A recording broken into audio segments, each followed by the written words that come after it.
On va faire ici un exemple de réactif limitant, donc de calcul stoichiométrique quand on a un réactif limitant. Ça veut dire que si on a un limitant, bien, sûrement on risque d'avoir un qui va être en excès, ça veut dire qu'il va nous en rester à la toute fin.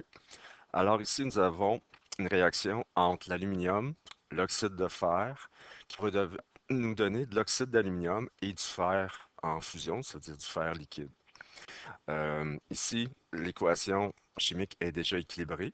Donc, c'est 2 aluminium pour un oxyde de fer qui va donner un oxyde d'aluminium et 2 fer. Donc, déjà, il faut comme regarder avant si notre équation chimique est équilibrée. Dans ce problème, on nous donne 113 grammes d'aluminium et 279,5 d'oxyde de fer pour faire la réaction. Puis on veut savoir la masse de fer en fusion qui va se former suite à cette réaction-là.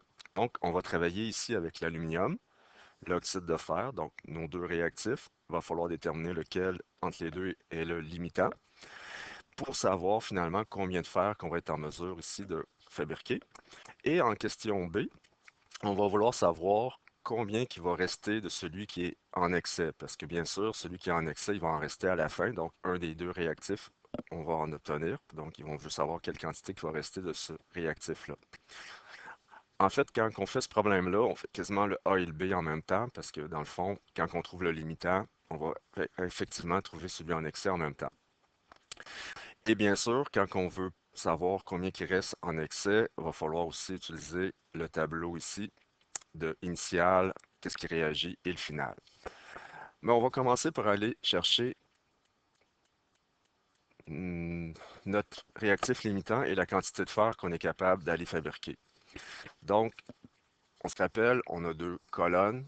On travaille nos deux réactifs de chaque côté. Donc, l'aluminium, on disait qu'on nous donnait 113 grammes de ce réactif-là. Et on a l'oxyde de fer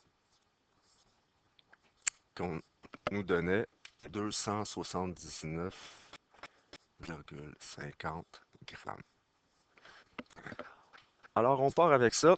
On se rappelle, notre première étape, c'est d'aller chercher la masse molaire de nos réactifs. Donc, la masse molaire de l'aluminium, c'est 26,98 grammes mol.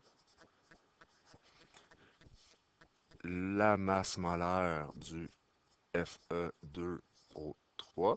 Et bien sûr, vous voyez, je n'utilise pas les chiffres, les coefficients qu'il y avait dans l'équation. C'est super important. Les coefficients qu'il y a devant, c'est la recette. Donc, il faut prendre individuellement nos réactifs. Donc, l'aluminium est tout seul, le Fe2 est tout seul comme ça. Il ne faut pas faire ce type d'erreur-là.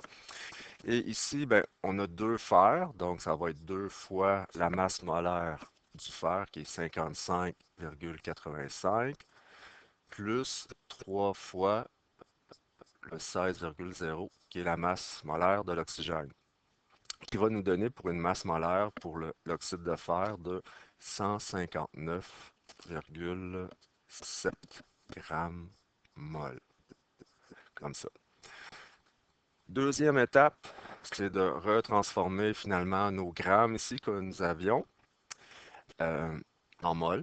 Donc, on part qu'une mol d'aluminium, ben, ça pèse 26,98 grammes. Et là, nous avons 113 grammes. On veut savoir combien de moles d'aluminium on a pour faire notre recette.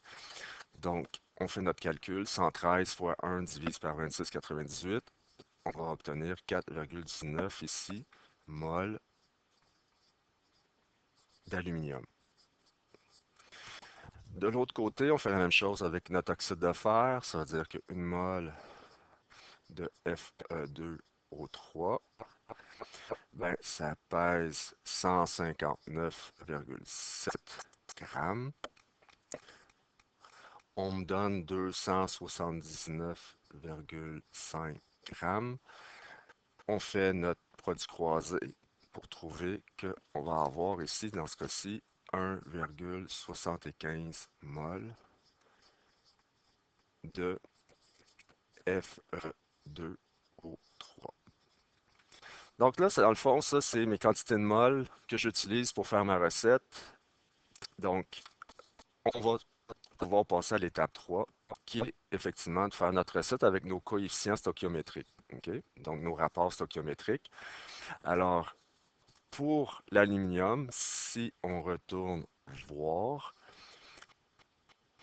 on travaille avec l'aluminium et le fer maintenant, parce que là, la recette, on se dit 2 aluminium, 2 moles d'aluminium me permet d'aller fabriquer 2 moles de fer, tandis que 1 mole d'oxyde de fer me permet d'aller construire 2 moles de fer ici.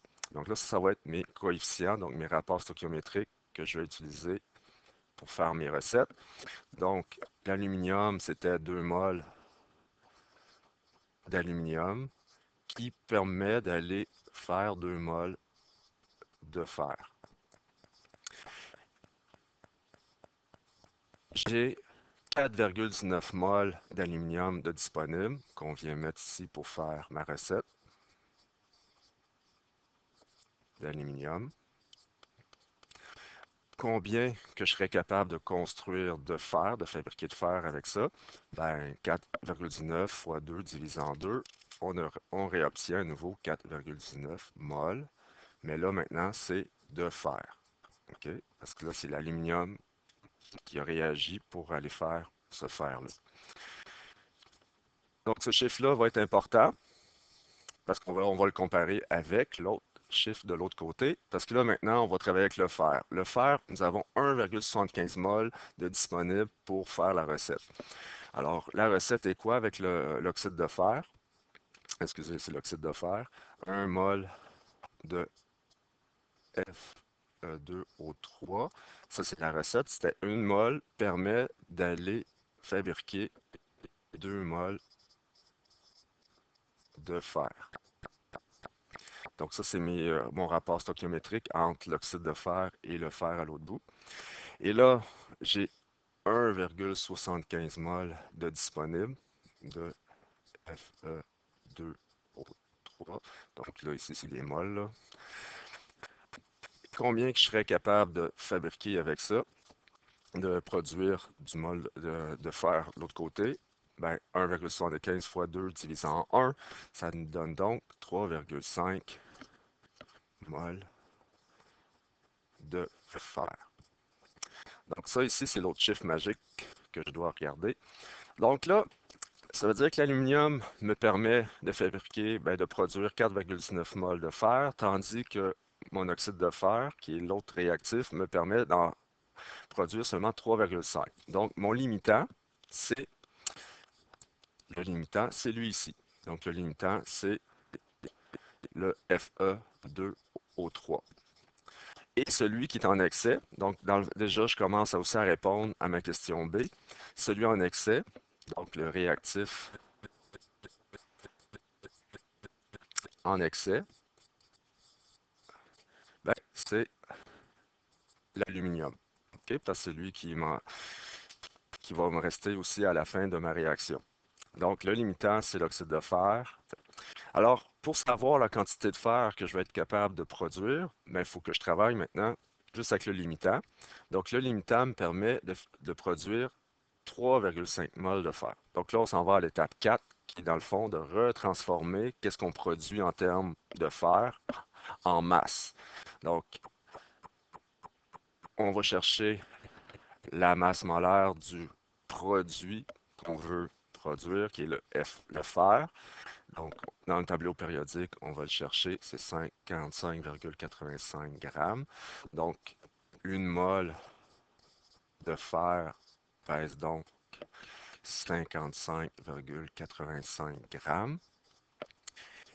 Le chiffre qu'on va mettre ici, c'est pas le 4,19, c'est le 3,5 parce que là, maintenant, on travaille juste avec la quantité produite par le limitant, mais que le limitant permet de produire.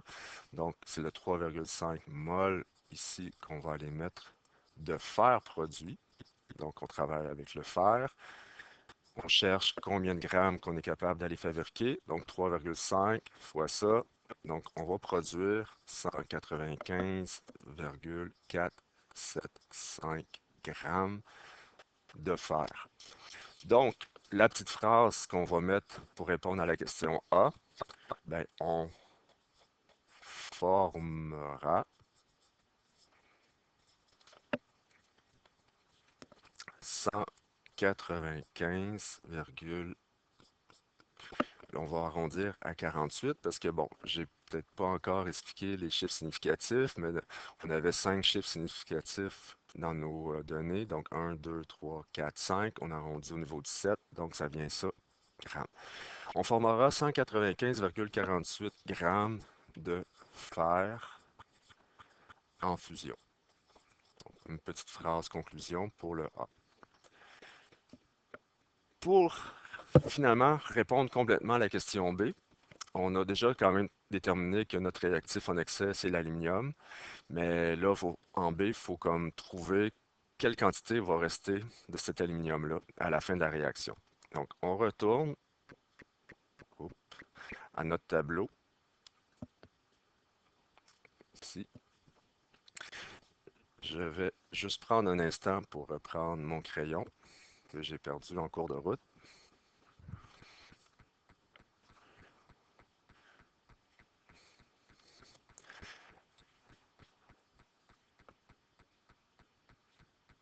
Alors ici, notre tableau que je te propose d'utiliser pour voir ce qui s'est passé avec la réaction. Ça veut dire que ici, c'est le nombre de moles qu'on avait au départ en aluminium. On l'a calculé, c'était 4,19. OK, on a transformé nos grammes en moles. Donc, on avait 4,19 moles de disponible d'aluminium. On avait 1,75 moles d'oxyde de fer. Bien sûr, les produits, il n'y en avait pas initialement. Donc, on avait nos réactifs. La réaction se produit. Donc, mon limitant, c'est lui. Celui en excès, c'est lui, parce qu'on l'a déterminé avec nos calculs. Donc, si le limitant, c'est mon oxyde de fer, c'est lui qui réagit au complet. Donc, pourquoi négatif? Les réactifs disparaissent. Donc, ici, mon oxyde de fer va être complètement utilisé parce que c'est lui mon limitant. Donc, il part et à la fin, il ne devrait pas en rester.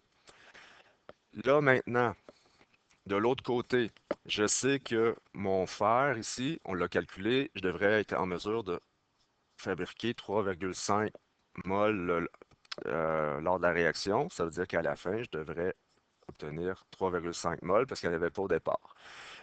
Ici, l'oxyde d'aluminium, on ne nous le demande pas, mais à la limite, ici, rapidement, on peut aller le chercher parce que qu'est-ce qui réagit? C'est le 1,75. Donc, on va faire fois 1 divisé par 1. Donc, en principe, on devrait produire 1,75 mol d'oxyde ici qu'on devrait retourner à la fin.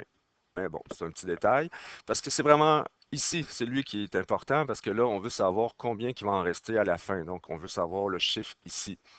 Ben, encore une fois, le rapport stoichiométrique entre l'aluminium et l'oxyde de fer, c'est les chiffres ici. Donc, 2 pour 1.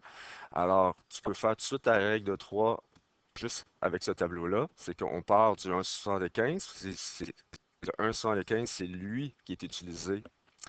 Et fois 2 divise en 1. Donc, ça devrait être 3,5 ici, négatif. Pourquoi? Parce que c'est ça qui est utilisé. Donc, on va utiliser lors de la réaction 3,5 mol d'aluminium. On en avait 4,19 de disponible, donc 4,19 moins les 3,5. Il va rester à la fin cette quantité d'aluminium-là qui va être comme mélangée dans ce gros, dans ton réactif, dans ton, mettons, ça ici, mettons dans la cuve, excusez. Alors, dans la grosse cuve, à la fin, ben, il va y avoir de l'oxyde d'aluminium, il va y avoir du fer en fusion, puis il va rester de l'aluminium, il va en rester 0,69 mol. OK? Donc là, pour finir la question B,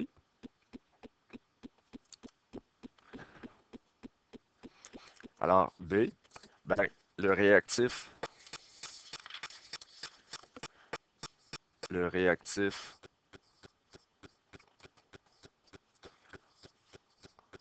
en excès est l'aluminium. Et là, C'est sûr qu'ici, dans la question, on ne précise pas si on veut avoir la quantité en mol ou en grammes. On pourrait le transformer en grammes. OK? Alors, une mole d'aluminium, ben, ça pèse, donc ça c'est la masse molaire, 26,98 grammes. Il en reste à la fin 0,69 mol d'aluminium. Donc, il resterait l'équivalent de 18,616 grammes d'aluminium à la toute fin. Donc, il devrait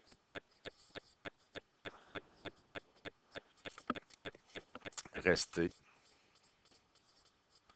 0,69 mol ou 18,616 grammes d'aluminium. Et là, euh, donc le réactif en excès c'était l'aluminium, puis il devrait rester 0,69 mol ou 18,616 grammes d'aluminium à la toute fin.